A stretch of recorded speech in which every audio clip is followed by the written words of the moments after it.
Hello everyone and welcome back to another video from Wake&Tech. In this video, I'm going to show you how to add a payment method on AliExpress. So let's get started right away. First of all, open up your web browser and then in the address bar type in aliexpress.com and press enter. You will now be taken into the official AliExpress website. If you haven't logged into your account already, click on the login button that you see at the left side and proceed forward with your credentials.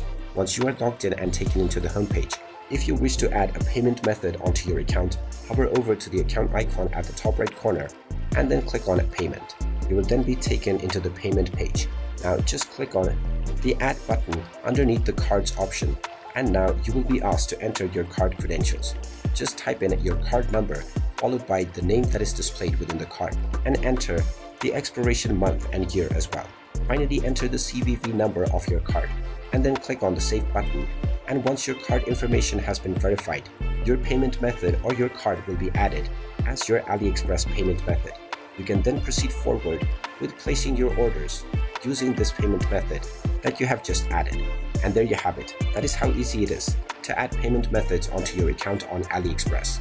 If you find this video helpful, make sure you hit that like button and subscribe to our channel if you haven't done so already. Also ring that notification bell to never miss another update from us. Thank you for watching and I will see you again in the next video.